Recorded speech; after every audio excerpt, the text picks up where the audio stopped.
Students कैसे हैं आप लोग? तो जैसा कि मैंने आप लोग के लिए एक सीरीज़ स्टार्ट किया है जिसमें मैंने लास्ट मिनट प्रिपरेशन के बारे में आप लोगों को समझाया कि अकाउंटेंसी एग्ज़ाम के लिए क्लास 12 का जो एग्ज़ाम रहेगा आपका उसको आप लास्ट मिनट प्रिपरेशन किस तरीके से आप जो है उसका जो फाइनल टच है वो आप किस तरीके से दे सकते हैं। तो जैसा कि पिछले वीडियो में मैंने आप लोग को समझाया था यूनिट 1 के बारे में कि यूनिट 1 से रिलेटेड आपको क्या-क्या इंपॉर्टेंट टॉपिक्स है वो कंप्लीट करने हैं। तो आज मैं स्टार्ट करने वाला हूँ यूनिट 2 से related important tips and tricks और इम्पॉर्टेंट टॉपिक्स जो आपको एकदम मस्ट देखना ही है।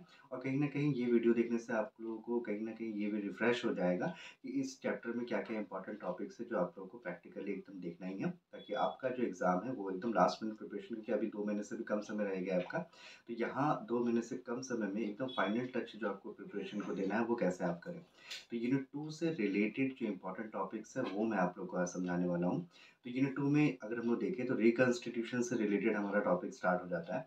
तो रिकंस्टिट्यूशन में यहाँ पे वैल्यूएशन ऑफ गुडविल का एक चैप्टर रहेगा। वैल्यूएशन ऑफ गुडविल में आप लोगों को पता है कि डिफरेंट मेथड्स है वैल्यूएशन ऑफ गुडविल के। तो आपको पहले वो सारे मेथड्स के फॉर्मूलाज वगैरह जो है वो स्टडी कर लेने हैं।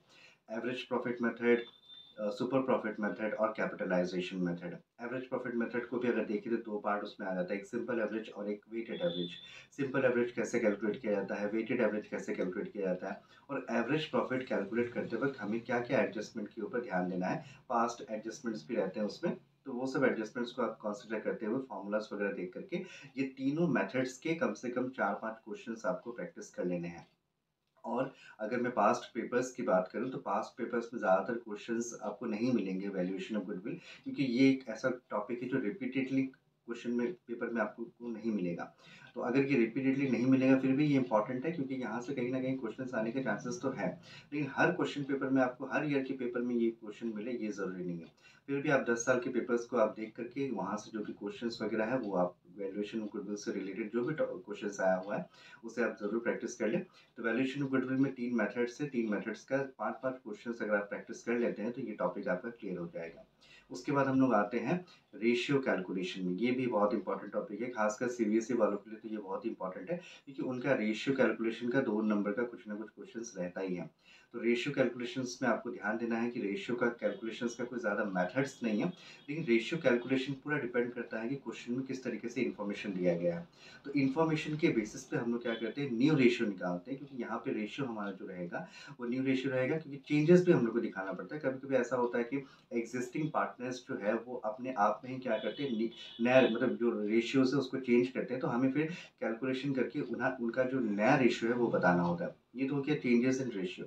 और सेकंड एक ऐसा क्वेश्चन होता है जहाँ पे नया पार्टनर एक एडमिशन ले रहा है, नया पार्टनर एडमिशन लेने के बाद में नया रेशियो क्या होगा वो आपको कैलकुलेट करना है।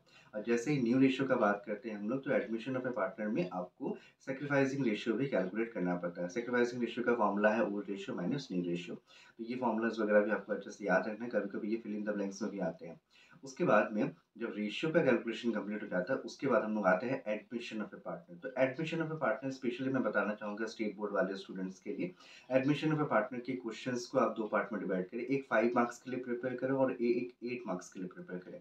5 मार्क्स में ज़्यादातर जो क्वेश्चंस है वो जर्नल एंट्री वाला क्वेश्चंस आएगा। जर्नल एंट्री में क्या होगा, जर्नल एंट्री में आपको एडमिशन से रिलेटेड जो एंट्रीज़ है वो आपको दिखाने पड़ेंगे, जहाँ पे हम लोग गुडविल का जो ट्रीटमेंट होता है, नया पार्टनर जो गुडविल लेकर के आते हैं या फिर जो पुराना गुडविल होता है उसे हम लोग क्या करना पड़ता है, राइट ऑफ करना पड़ता है। तो इससे रिलेटेड 3-4 जो जर्नल एंट्रीज़ है वो आपको प्रॉपर्ली याद कर लेने हैं। Bank account debited to new partners capital account to जो सिक्योरिटी जो गुडविल का जो अमाउंट अमाउंट लेकर के आते हैं, जिसे हम लोग बोलते हैं प्रीमियम फॉर गुडविल। तो ये एंट्री मेन एंट्री हो गया। उसके बाद प्रीमियम को हम लोग को सैक्रिफाइसिंग पार्टनर्स में डिवाइड करना होता है। तो ये 5 नंबर का एक क्वेश्चन रहेगा, जहाँ पे आप लोगों को सिर्फ एक छोटा सा क्वेश्चन आ सकता है, जहाँ पे एडमिशन से रिलेटेड या फिर गुडविल का ट्रीटमेंट से रिलेटेड क्वेश्चंस पूछ सकते हैं। तो आपको एडमिशन ऑफ ए पार्टनर को प्रिपेयर कैसे करना है, 5 नंबर के लिए प्रिपेयर करना है प्रैक्टिकल क्वेश्चन, और फिर इस टॉपिक को आपको 8 नंबर के लिए भी प्रिपेयर करना है। 8 मार्क्स के लिए जब आप प्रिपेयर करेंगे तो यहाँ पे आपको जर्नल प्लस बैलेंस शीट या फिर तो लीजर प्लस बैलेंस शीट, इस पॉइंट ऑफ व्यू से आप लोगों को प्रिपेयर करना है।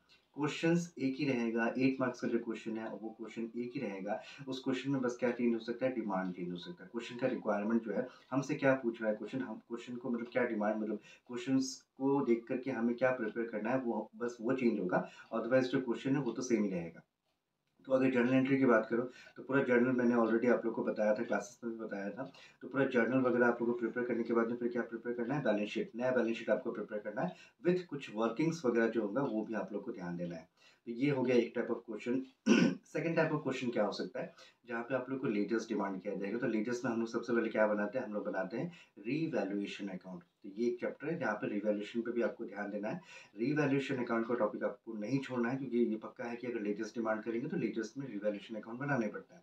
रिवैल्यूएशन अकाउंट बनेगा, उसके बाद में पार्टनर्स कैपिटल अकाउंट बनेगा, और अगर करंट अकाउंट आता है तो करंट अकाउंट भी आपको बनाना पड़ सकता है, और फाइनली क्या बनाना पड़ेगा आपको, बैलेंस शीट, और थोड़ा बहुत वर्किंग्स वगैरह इसमें हो सकता है।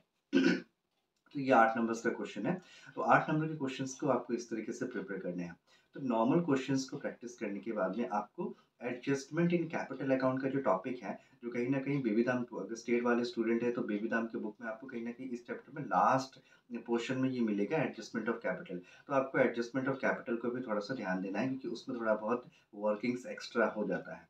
तो अगर आप इस तरीके से प्रिपेयर करेंगे तो कहीं न कहीं आपका यूनिट 2 जो है वो कंप्लीट हो जाएगा। 8 नंबर के क्वेश्चंस के लिए आप क्या कर सकते हैं, प्रीवियस ईयर्स के पक्का है, जो अगर पिछले 10 साल के क्वेश्चन पेपर आप लेते हैं तो उसमें एडमिशन्स का बहुत अच्छा-अच्छा क्वेश्चंस आया हुआ है। तो आपको वो पेपर्स के जो क्वेश्चंस है उसे तो कंप्लीट करना ही है, प्लस बुक के कुछ इलस्ट्रेशंस भी कंप्लीट कर लेने हैं।